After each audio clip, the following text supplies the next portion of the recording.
Assalamualaikum warahmatullahi wabarakatuh. Saya Fani Nur Aini, NIM E2019-1161 dari kelas Perbankan Syariah 4 akan menanggapi video makroekonomi Islam dari dosen saya, Bapak Dr. Abdul Wadud Nafis, LC.MEI, tentang penghitungan pendapatan nasional. Nah, apa sih definisi dari pendapatan nasional itu? Pendapatan nasional adalah ukuran dari nilai total barang dan jasa yang dihasilkan oleh suatu negara dalam kurun waktu 1 tahun yang dinyatakan dalam satuan uang. Salah satu tolak ukur yang digunakan untuk menilai kondisi perekonomian suatu negara adalah pendapatan nasional. Tujuan dari penghitungan pendapatan nasional adalah untuk memperoleh gambaran tentang tingkat ekonomi yang sudah dicapai dalam suatu negara. Data pendapatan nasional yang sudah dicapai dapat digunakan untuk membuat perkiraan tentang perekonomian negara di masa yang akan datang. Pendapatan nasional adalah alat yang digunakan untuk mengukur tinggi rendahnya tingkat kehidupan atau kemakmuran dalam suatu bangsa atau negara. Secara kuantitatif, tingkat kehidupan dan kemajuan suatu negara itu ditentukan oleh perbandingan antara jumlah pendapatan nasional dengan jumlah penduduk dalam suatu negara. Nah, yang nantinya konsep ini biasa disebut dengan pendapatan per kapita. Konsep pendapatan nasional yang pertama yaitu produk domestik bruto atau gross domestic product. Produk domestik bruto adalah jumlah produk berupa barang dan jasa yang diperoleh dari unit-unit produksi di dalam batas wilayah suatu negara atau domestik dalam satu periode. Dalam menghitung GDP, jumlah pasar yang harus diperhatikan adalah jangan sampai ada perhitungan ganda atau double accounting. Konsep GDP meliputi barang dan jasa yang dihasilkan oleh warga negara pada suatu negara, baik di dalam negeri maupun di dalam negeri. Untuk rumus penghitungan GDP sama dengan pendapatan masyarakat di dalam negeri ditambah dengan pendapatan asing luar negeri. Ada produk nasional bruto atau biasa disebut gross national product atau disingkat dengan GNP. Produk nasional bruto atau disebut dengan gross national product meliputi nilai produk berupa barang dan jasa yang dihasilkan oleh masyarakat dalam suatu negara atau nasional selama satu periode. Dalam menghitung besarnya GNP, besarnya berdasarkan harga pasar. Yang harus diperhatikan yaitu jangan sampai ada penghitungan ganda. Dalam GNP ini hasil produksi barang dan jasa yang dihasilkan oleh warga negara yang berbeda berada di dalam negeri maupun luar negeri, tetapi tidak termasuk hasil produksi perusahaan asing yang beroperasi di wilayah negara tersebut. Nah, untuk rumus dari GNP yaitu GDP atau pendapatan masyarakat dalam negeri ditambah dengan pendapatan asing luar negeri, kemudian ditambah dengan pendapatan neto dari luar negeri. Nah, di samping ini sudah ada contoh soalnya ya, bisa dilihat sendiri. Nah, yang ketiga yaitu ada produk nasional neto atau net national product.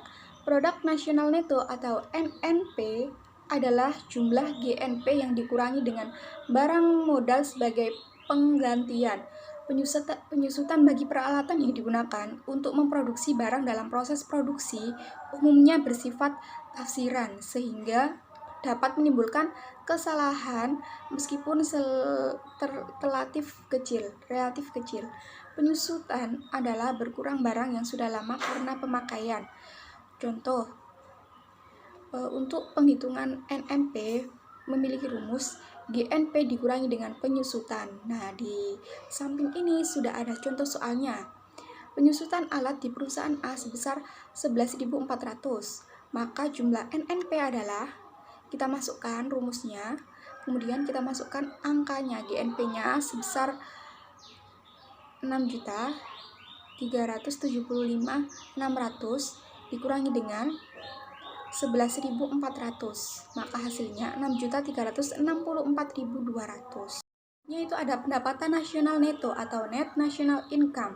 Pendapatan nasional neto atau NNI adalah pendapatan yang dihitung dari jumlah balas jasa balas jasa yang diterima oleh rakyat sebagai pemilik faktor produksi. Besarnya NNI bisa didapat dari NNP dikurangi dengan pajak tidak langsung dan subsidi pajak. Pajak tidak langsung yaitu pajak yang beratnya dapat digeserkan kepada pihak lain. Contoh, pajak penjualan, pajak impor, bea ekspor, dan cukai-cukai. Sedangkan subsidi adalah bantuan dari pemerintah kepada masyarakat. Nah, untuk rumus penghitungan NNI sama dengan NNP dikurangi pajak tidak langsung ditambahkan dengan subsidi. Contoh soalnya, di samping ada contoh soal ya.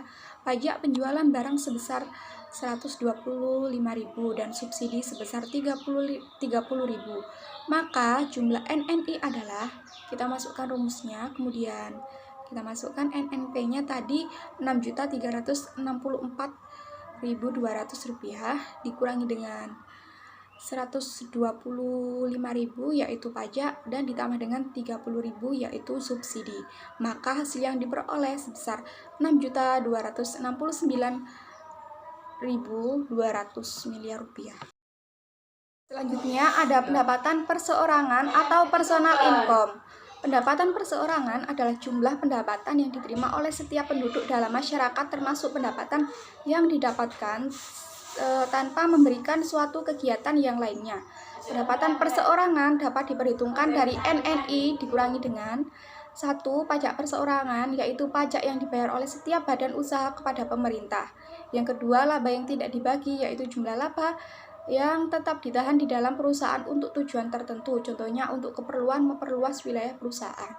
Yang ketiga, itu iuran pensiun, yaitu iuran yang dikumpulkan oleh setiap tenaga kerja dan perusahaan dengan tujuan untuk dikembalikan setelah tenaga kerja tersebut mencapai umur tertentu dan tidak lagi bekerja.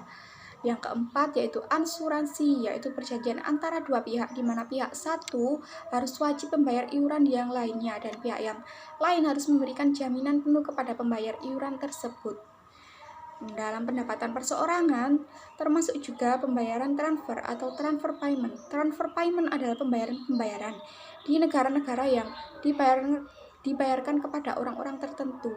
Dan pembayaran tersebut bukan merupakan balas jasa atas keikutsertaannya dalam proses produksi tahun sekarang, melainkan sebagai balas jasa untuk tahun-tahun sebelumnya, atau juga bisa penerimaan yang bukan balas jasa proses produksi pada tahun tertentu, tetapi diambil dari sebagian pendapatan nasional tahun yang lalu. Contoh, pembayaran dana untuk orang yang pensiun, tunjangan sosial untuk para pengangguran, tunjangan untuk bekas para pejuang, dan tambahan utang pemerintah dan sebagainya. Nah, untuk rumusnya ini PI sama dengan NNI ditambah transfer payment dikurangi dengan iuran sosial ditambah asuransi ditambah laba ditahan plus pajak perseroan. Nah, untuk contoh soalnya ini sudah ada ya, bisa dilihat di samping ini. Yang terakhir yaitu ada pendapatan yang siap dibelanjakan atau disposable income. Pendapatan yang siap dibelanjakan atau disposable income adalah pendapatan yang siap untuk dibelanjakan atau dimanfaatkan. Disposable income diperoleh dari personal income setelah dikurangi dengan pajak langsung. Pajak langsung adalah pajak yang beratnya tidak bisa dialihkan kepada pihak lain atau langsung ditanggung jawab oleh wajib pajak itu sendiri. Nah, untuk rumus perhitungannya bagaimana? Untuk rumus perhitungannya, DI sama dengan PI dikurangi pajak langsung. Untuk contoh soalnya bisa dilihat ini ya, di sini sudah saya kasih manfaat penghitungan pendapatan nasional itu. Manfaat yang pertama yaitu mengetahui tingkat kemakmuran suatu negara. Yang kedua, mengevaluasi kinerja perekonomian dalam skala tertentu. Yang ketiga, mengukur perubahan perekonomian suatu negara secara berkala. Yang keempat, memudahkan dalam membandingkan kinerja ekonomi dari setiap sektor. Yang kelima, sebagai indikator kualitas hidup masyarakat di suatu negara. Yang keenam, sebagai indikator perbandingan kinerja antar negara. Yang ketujuh, sebagai indikator perbandingan kualitas standar hidup antar negara. Yang ke-8, sebagai indikator dan perbandingan tingkat pertumbuhan ekonomi dari waktu ke waktu. Dan yang terakhir, sebagai indikator dan perbandingan tingkat pertumbuhan ekonomi dan kekayaan dari suatu negara. Metode penghitungan pendapatan nasional yang pertama yaitu adalah metode produksi. Dalam metode produksi, pendapatan nasional adalah jumlah nilai tambah produk barang dan jasa yang dihasilkan oleh semua sektor perekonomian di suatu negara. Perekonomian dikelompokkan menjadi sektor ekonomi dan lapangan kerja. Jumlah sektor ekonomi dan lapangan kerja digunakan untuk keperluan penghitungan pendapatan nasional antar negara dan antar waktu di suatu negara. Pendapatan nasional dihitung dengan cara Y sama dengan unit 1 dikali harga 1 ditambah nilai tambah dikalikan dengan unit 2 dikali harga 2 ditambah dengan M untuk nilai tambah, atau unit N dikalikan dengan harga N. Yang kedua ada metode pendapatan. Metode pendapatan nasional adalah jumlah pendapatan yang diterima oleh seluruh faktor perekonomian dalam suatu negara dalam jangka waktu biasanya 1 tahun. Masyarakat sebagai pelaku ekonomi yang memiliki faktor produksi akan menerima pendapatan dari perusahaan. Faktor produksi tersebut berupa sumber daya alam, sumber daya manusia, modal, dan tenaga ahli. Bagi yang memiliki sumber daya alam berupa tanah, maka ia memperoleh uang sewa atau rent. Bagi yang memiliki SDM, maka ia akan memperoleh upah atau wage. Nah, bagi yang mempunyai modal, maka ia akan menerima bunga atau interest. Dan bagi yang mempunyai tenaga ahli, maka ia akan memperoleh laba atau profit. Nah, bisa ini rumusnya yaitu Y sama dengan rent ditambah wage ditambah interest ditambah dengan profit. Yang ketiga yaitu metode pengeluaran. Dalam metode pengeluaran, pendapatan nasional adalah jumlah pengeluaran yang telah dipakai oleh seluruh sektor perekonomian.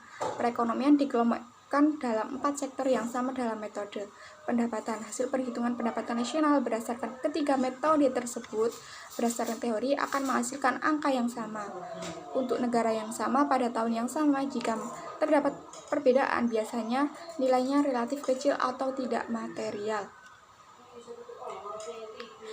Nah, untuk rumusnya sendiri yaitu Y sama dengan C plus I plus G. Dalam ringkasan ini tercantum bahwa perekonomian negara bersifat tertutup, tidak ada hubungan ekonomi dengan pihak luar negeri atau negara lain. Apabila perekonomian bersifat terbuka, terdapat kegiatan ekspor ataupun impor, maka rumus penghitungan Y menjadi Y sama dengan C plus I plus G plus ekspor dikurangi impor. Nah, untuk pendapatan nasional dalam perspektif ekonomi Islam itu bagaimana? Pendapatan nasional itu harus mengukur penyebab pendapatan individu rumah tangga. Pendapatan nasional harus dapat mengukur produksi di sektor pedesaan. Pendapatan nasional harus dapat mengukur kesejahteraan ekonomi Islam. Penghitungan pendapatan nasional sebagai ukuran dari kesejahteraan sosial Islami melalui pendugaan nilai santunan antar saudara dan sedekah. Nah, untuk sumber-sumber pendapatan nasional itu diperoleh dari mana saja? Untuk sumber pendapatan nasional dalam ekonomi Islam itu yang pertama ada ghanimah, sedekah, infak, zakat, usur, jizyah, pajak tambang dan harta karun, dan yang terakhir adalah tanggapan dari saya. Kurang lebihnya saya mohon maaf. Semoga apa yang saya sampaikan bisa menjadi ilmu yang bermanfaat. Wassalamualaikum warahmatullahi wabarakatuh.